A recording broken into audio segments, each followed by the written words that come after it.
오늘도 주님의 전에 올라오신 여러분을 주님의 이름으로 환영하고 축복을 드립니다. 저는 카일 아일들먼이 쓴 팬인가 제자인가 라는 책, 이번 주에 다시 한번 이 책을 읽는 기회가 있어서 읽게 되었습니다. 읽을 때마다 저에게 너무나 큰 감동을 안겨주는 책입니다. 이 책에 보면 예수님의 제자로 자처하는 사람들은 너무나 많이 있다는 거예요. 하지만 예수님과의 관계를 진지하게 돌아보고 나서는 내가 정말로 예수님의 제자인가? 라고 자신있게 말할 사람은 그렇게 많지 않다라는 사실입니다. 나는 그리스도인이야, 나는 예수님의 제자야 라는 확신을 갖는 사람이 그렇게 많지 않다. 그 사람들이 일컬어서 예수님의 제자가 아니라 예수님의 팬이다 라고 말을 합니다. 팬은 축구장 관람석에 앉아서 열렬히 응원을 합니다. 땀 흘려서 축구장에서 축구공을 가지고 운동을 하지 않습니다. 선수에 관해서는 모르는 게 없습니다. 최근 기록을 줄줄이 꿰고 있는 그의 모습을 보게 됩니다. 그의 삶이라면, 선수의 삶이라면 모든 것을 하나하나 다 알고 또 그것을 부러워하고 함께 기뻐합니다. 하지만 문제는 그 선수를 개인적으로는 알지 못한다라는 사실입니다. 고함을 지르며 응원을 하지만 경기를 위해서는 내가 희생을 하지는 않습니다. 게다가 응원하는 팀이 자꾸 패하게 되면 슬그머니 그 선수에서 다른 선수로 옮겨 타기를 하곤 합니다. 그래서 팬은 언제나 팬일 수밖에 없는 것입니다.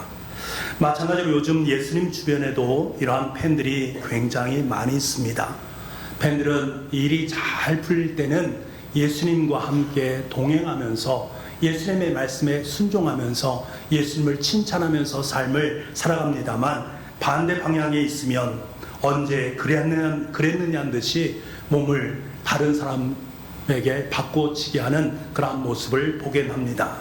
팬은 안전한 관람석에 앉아 응원할 줄 알지만 정작 예수님께서 나를 따르라, 내 십자가를 짊어지고 나의 고통 가운데 함께하자 라고 말하면 슬그머니 예수님을 떠나버립니다. 예수님에 관해서는 모르는 게 없습니다만 예수님을 개인적으로 만나지 못했습니다.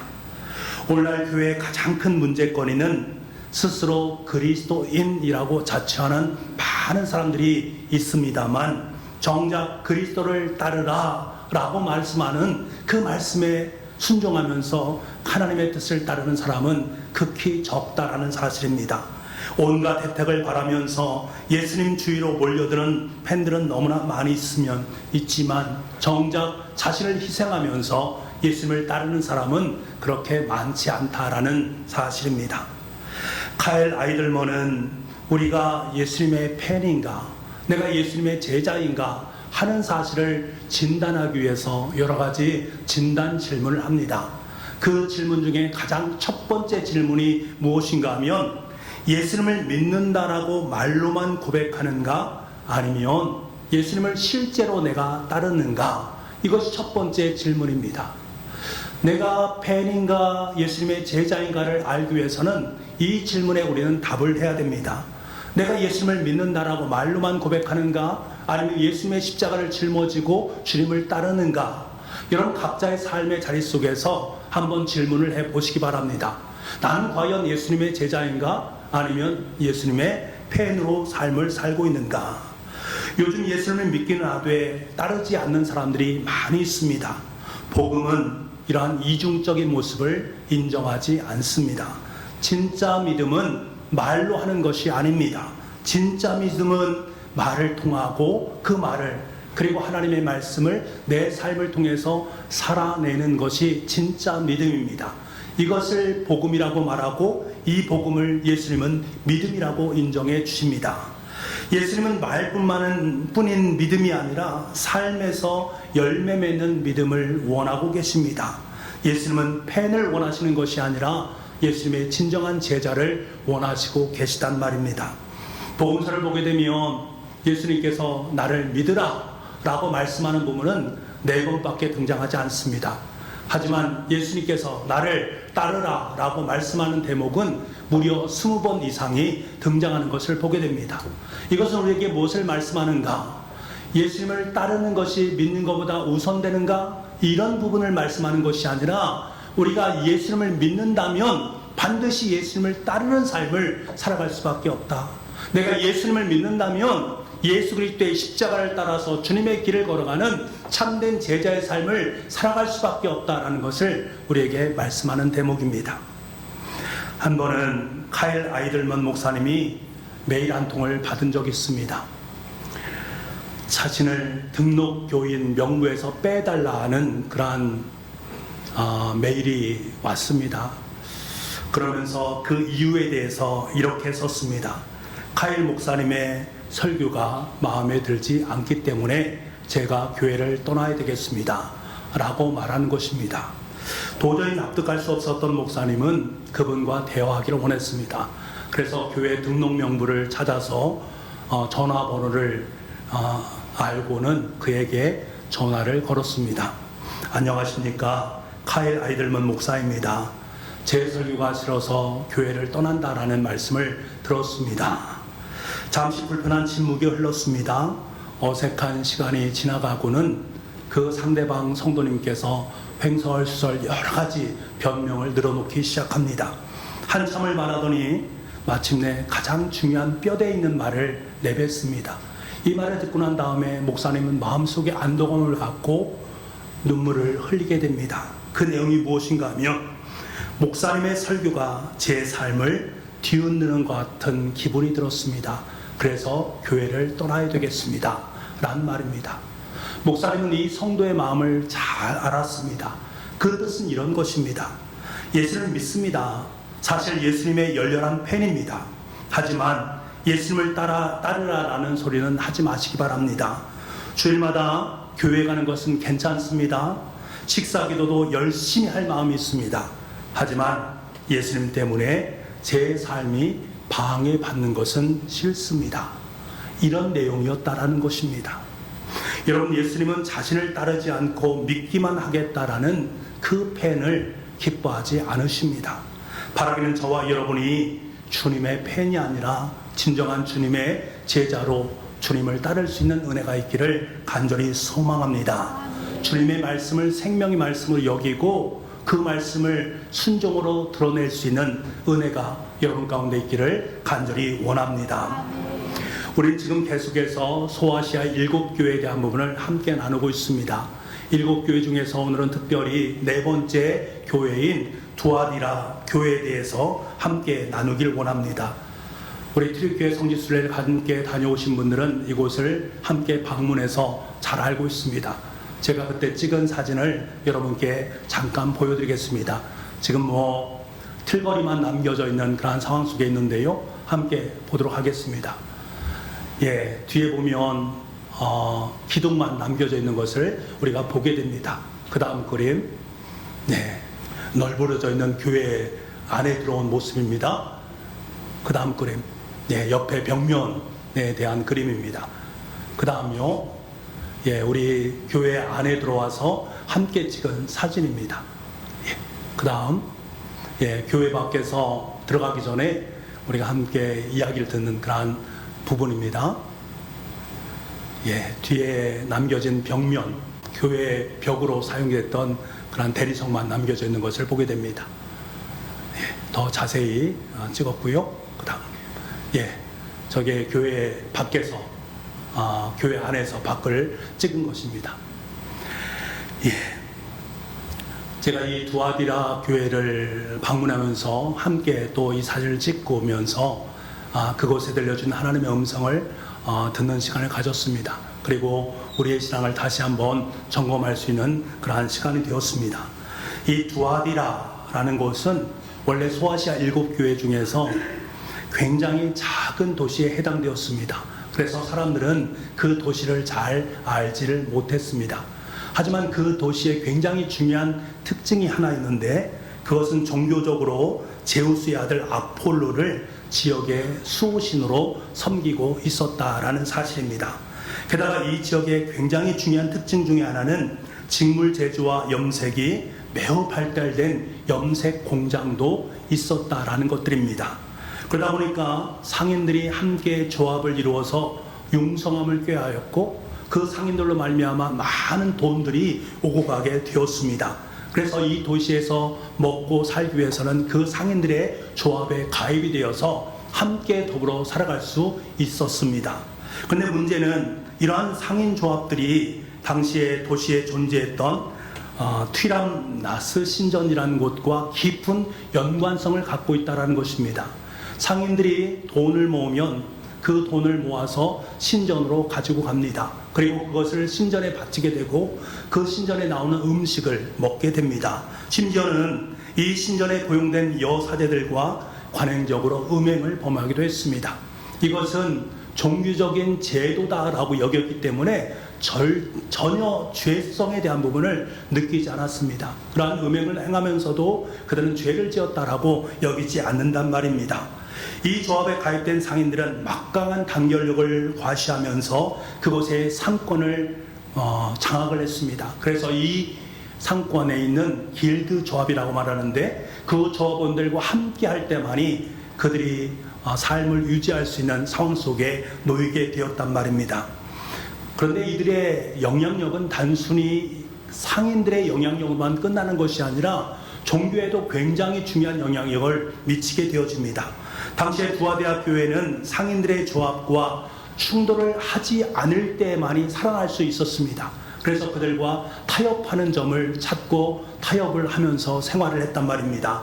그러다 보니까 두아디라 교회 교인들은 그들의 영향력 하에 놓이게 되었고 그들의 말에 순종하면서 함께 좋은 것이 좋은 것이다 라면서 서로의 관계를 유지하면서 살았단 말입니다. 하지만 주님께서는 이러한 그들의 모습을 바라보시면서 불꽃 같은 눈으로 꿰뚫어 보시면서 너희들의 삶이 제자로서의 삶을 살아가는 것이 아니다. 회개하고 돌이켜야 된다. 만약 그러지 아니하면 너희가 심판을 받게 될 것이다 라는 강력한 경고의 말씀을 하시는 것을 보게 됩니다. 지금 예수님께서 자신의 모습에 대해서 이렇게 18절 말씀에 말씀을 해주시는데 이 18절에 자기 자신을 이렇게 소개하고 있는 것을 보게 됩니다. 우리 18절 말씀을 같이 한번 읽어보겠습니다. 18절입니다. 시작. 사자에게 편지하라. 그분이 불꽃 같고 그 발이 빛난 주석과 같은 하나님의 아들이 이르시되 불꽃 같고 빛난 주석과 같다. 이 말은 예수님께서 온 우주를 다스리시고 통치하시고 온 우주의 심판자로 오시는 분에 대한 것을 묘사하고 있는 말입니다. 그런데 중요한 것은 이곳에서 자기 자신을 소개하실 때 하나님의 아들이란 말을 사용하고 있음을 보게 됩니다. 우리가 요한계시록을 보게 되면 다른 곳에는 하나님의 아들이란 말이 나와 있지 않습니다. 다른 6개의 소아시아 교회에 대해서는 하나님의 아들이란 말이 나와 있지 않지만 이곳에만 유독 하나님의 아들이란 말을 사용하고 있다. 이것은 분명한 영적인 중요한 의미를 내포하고 있다라는 사실입니다. 이 두아디라, 아까도 말씀드렸지만 제우스의 아들이었던 아폴로를 섬기는 곳이었습니다. 사람들은 이 아폴로를 향해서 하나님의 아들이다 라고 지칭했고 이 하나님의 아들 된 아폴로가 우리 도시를 지키고 보호하고 먹여 살리고 있다라고 여겼단 말입니다. 그런데 하나님께서는 지금 예수님께서는 말씀하는 것입니다. 아니다. 아폴로가 이 도시를 먹여 살리고 이 도시를 보호하는 것이 아니라 이 도시를 통치하고 이 도시를 지배하고 이 도시를 보호하고 이 도시를 지키시는 분이 바로 하나님의 아들 예수 그리스도시다라는 것을 분명히 선언하고 있단 말입니다. 여러분, 온 우주를 창조하시고 다스리시고 통치하시는 분은 하나님이십니다. 아폴로가 아니라 하나님의 아들 예수 그리스도가 온 우주 우리를 지키시고 보호하신다라는 이 사실을 꼭 기억할 수 있어야 됩니다. 그 예수님께서 장차 철창의 권세를 가지고 오셔서 우리의 새로운 역사를 주관하고 계신다라는 것을 믿음으로 고백할 수 있는 우리가 될 수 있기를 원합니다. 주님께서 이러한 말씀을 하시면서 먼저 두아디라 교회를 칭찬하시는 것을 봅니다. 19절 말씀에 이렇게 칭찬하십니다. 19절 보겠습니다. 시작.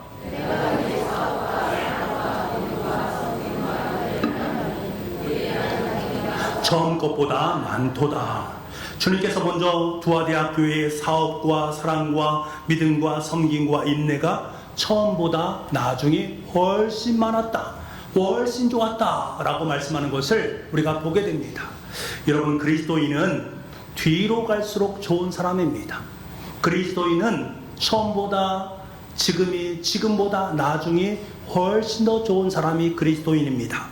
처음에 잠깐 좋아 보이다가 뒤로 갈수록 그런 사람이다, 이런 것이 아니라 시간이 갈수록 더 좋은 모습, 더 깊은 사랑, 더 견고한 믿음, 더 따뜻하고 겸손한 섬김과 인내가 드러나는 사람이 진정한 그리스도인입니다. 사람들은 시간이 가면 더욱더 형식적으로 바뀔 때가 있습니다. 형식적으로 바뀌게 되고 흠도 하나 둘씩 더 많이 보이게 되어 있습니다. 그것으로 말미암아 서로의 관계가 훼손되는 모습들을 우리가 보곤 합니다.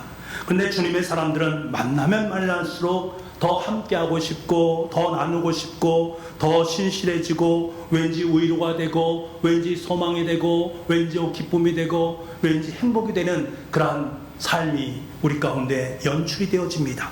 그래서 우리는 언제나 주님 안에서 함께 성장하면서 함께 더불어 살아가는 아름다운 사랑의 공동체가 되는 것입니다. 이것이 바로 교회의 가장 중요한 핵심이요 특징입니다. 바로 두아디아 교회가 이런 교회였다라는 사실입니다. 주님께서 두아디아 교회를 칭찬하시면서 그 칭찬하신 내용을 우리가 면밀하게 살펴보게 되면 마지막 때에 우리를 진단하시면서 주목하시는 초점이 무엇인가를 우리는 분명히 알 수 있습니다. 주님의 관심사가 무엇인가, 진짜 주님께서 우리에게 원하시는 그 관심사가 무엇인가를 우리는 분명하게 알 수가 있습니다. 주님의 1차적인 초점은 교인 수가 얼마만큼 있는가, 교회가 어떤 프로그램을 가지고 있는가, 구제나 사회봉사를 얼마나 하는가, 여기에 있지 않다라는 것을 우리는 금세 알 수가 있습니다.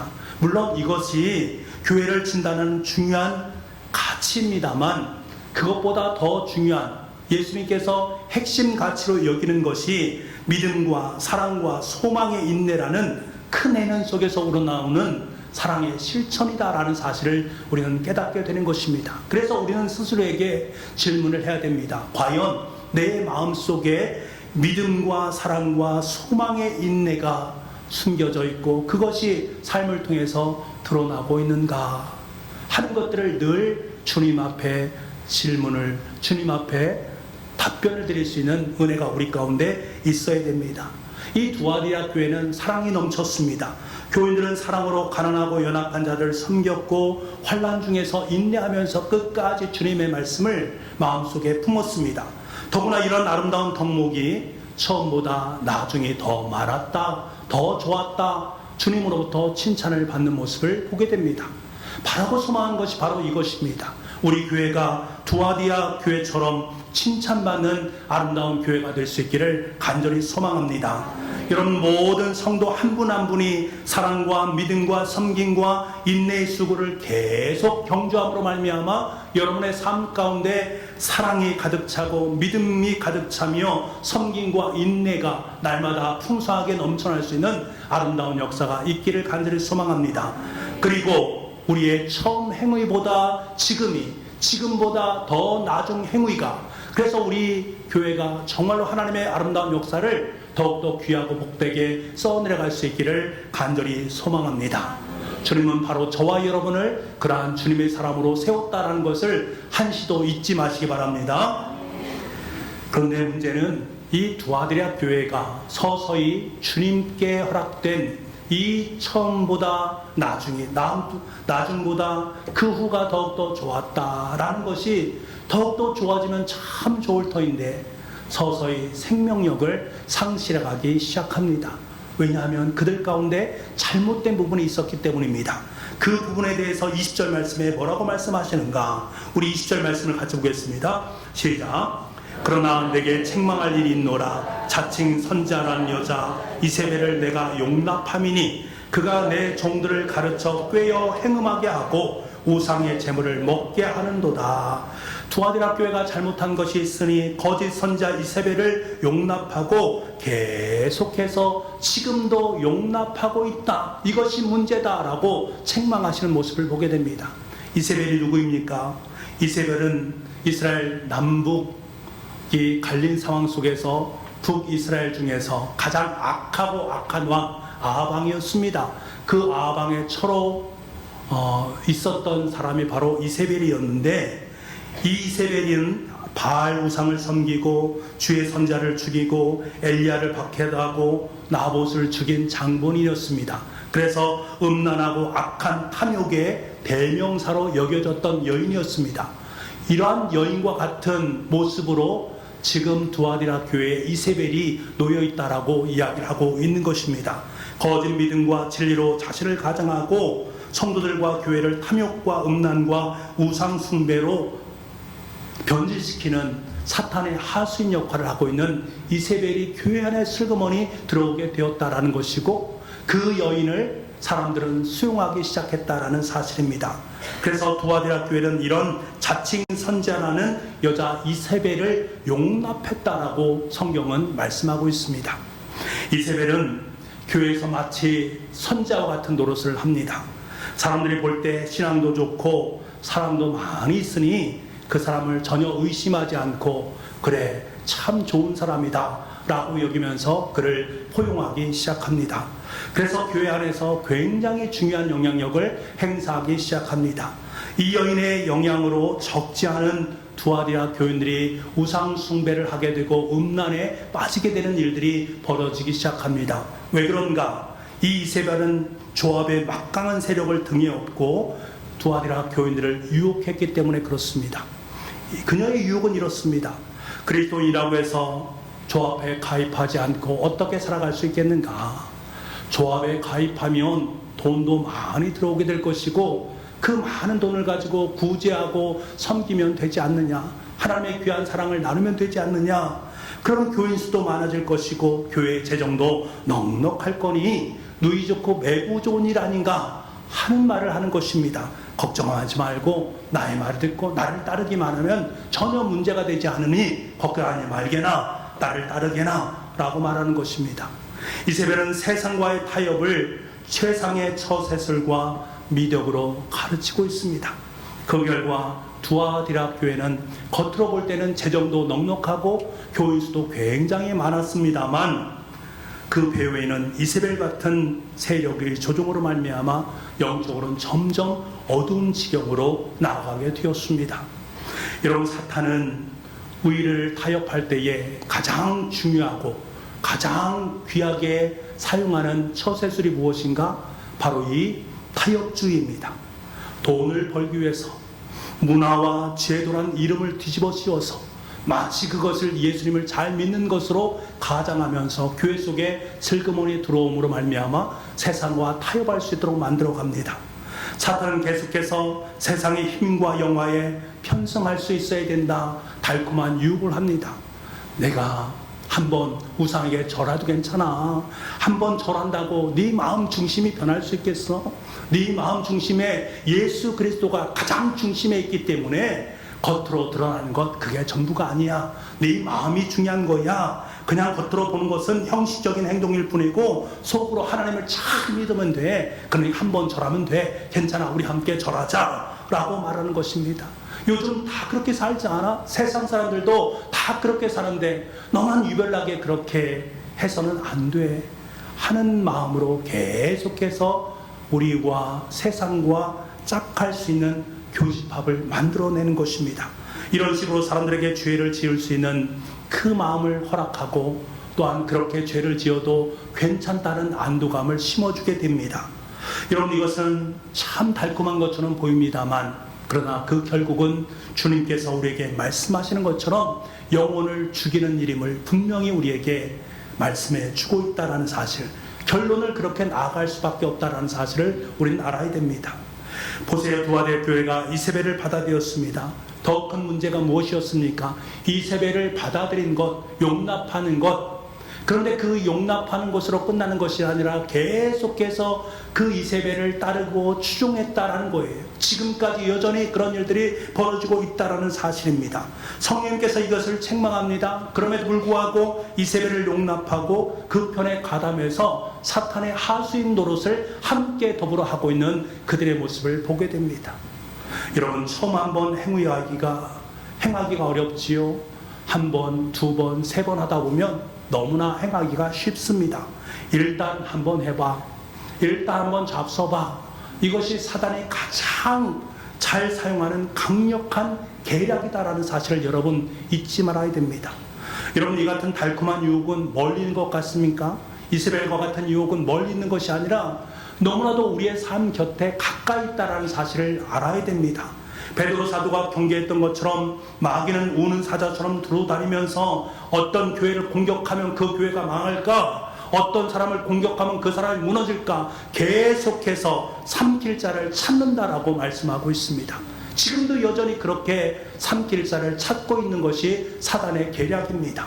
세상을 보십시오. 이세벨의 유혹 앞에서 내 생각과 내 신앙을 그냥 여지없이 버리는 분들이 얼마나 많습니까? 돈을 벌기 위해서 수단과 방법을 가리지 않으면서 내가 돈만 벌면 되지 라고 말하고 있는 그 많은 사람들을 우리는 보지 않습니까? 장사하는 순간만은 그리스도인이 갖고 있는 생각, 그 생각을 지워도 괜찮다라고 생각하는 것들이 너무나 많이 있습니다. 세상과 양다리를 걸치면서 그렇게 살아가는 것이 마치 합리적인 것처럼 이야기하고 논하는 분들을 우리는 너무나도 많이 만나게 되어집니다. 우리는 반드시 이러한 이세벨의 유혹을 경계할 수 있어야 됩니다. 주님께서 이세벨의 유혹을 책망하셨다라는 이 사실을 꼭 기억할 수 있어야 됩니다. 두아디아 교회는 이세벨의 철학을 수용함으로 말미암아 하나님께 주신 회개의 기회를 단번에 거절하는 치명적인 오류를 범하게 됩니다. 여러분, 21절 말씀을 한번 보시기 바랍니다. 21절입니다. 같이 한번 읽어보겠습니다. 시작. 또 내가 그에게 회개할 기회를 주었을 때 자기의 음행을 회개하고자 하지 아니하는도다. 여러분, 이곳에 얼마나 예수님의 아픔이 담겨져 있습니까? 또 내가 그에게 회개할 기회를 주었으니, 또 주님은 회개할 기회를 주시고 또 주시고 또 주셨단 말을 지금 하고 있는 것입니다. 그들은 그러함에도 불구하고 회개하지 않습니다. 성령께서 그의 마음을 통해서 회개해야 된다, 내가 잘못된 길로 들어섰다 라고 말씀을 함에도 불구하고 그들은 그것을 거절했습니다. 회개하지 않았습니다. 왜 그럴까? 그들은 하나님 앞에서 양심을 지키는 것보다 황금과 권력과 출세의 우상이 더 중요했기 때문에 그렇습니다. 먹고 사는 문제가 더 중요하지 어찌 주님이 더 중요할 수 있겠냐 라는 마음이 그들 가운데 가득 차 있었음을 우리는 보게 됩니다. 여러분, 하나님께서는 두아디아 교회에게 그러셨듯이 죄를 짓고 있는 우리에게도 동일하게 계속해서 말씀하십니다. 또 회개할 수 있는 기회를 우리에게 허락해 주십니다. 성령을 통해서 계속적으로 우리가 주님의 거룩한 길을 가지 못할 때마다 회개해라 말씀해 주십니다. 그래서 우리는 성령에 늘 민감할 수 있어야 됩니다. 성령께서 우리에게 회개할 수 있는 기회를 주실 때에 그 회개를 덥적 붙잡을 수 있는 은혜가 우리 가운데 있어야 됩니다. 그럴 때 주님 앞으로 돌아와서 다시금 주님의 길을 걸어갈 수 있기 때문에 그렇습니다.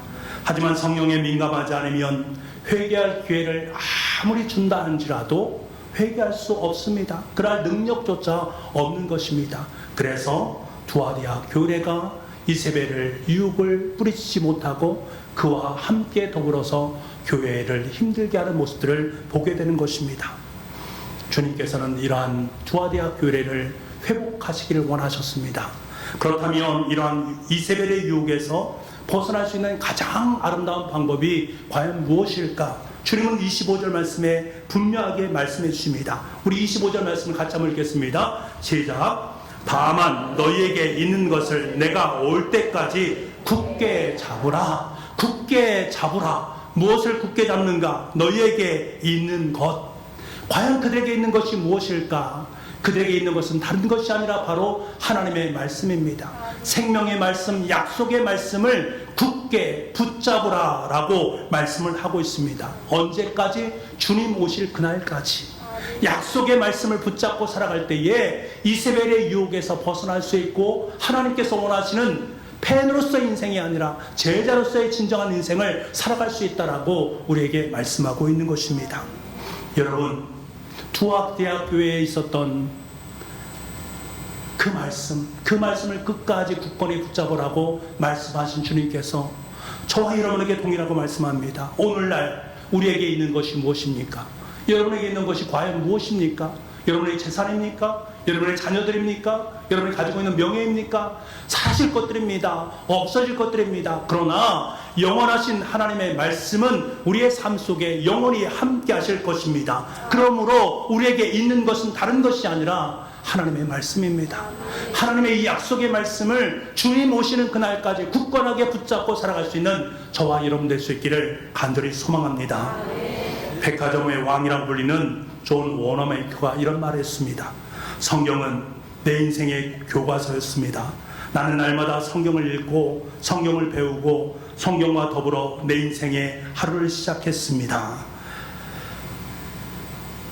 성경을 읽을 때마다 새로운 아이디어와 비전을 주신 하나님을 찬양합니다.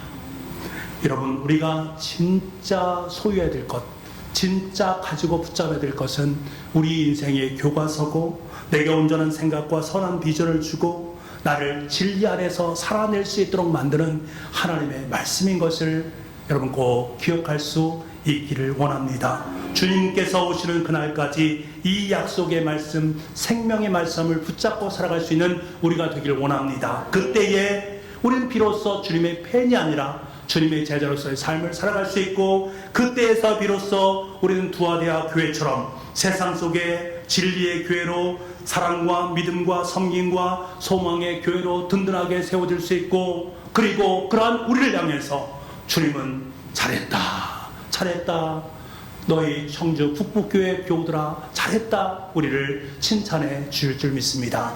여러분, 하나님께서 허락하신 너에게 있는 것, 하나님의 말씀을 끝까지 굳건하게 붙잡고 그 말씀을 여러분의 인생의 삶으로 살아낼 수 있는 복된 주님의 제자들이 다 될 수 있기를 간절히 소망합니다.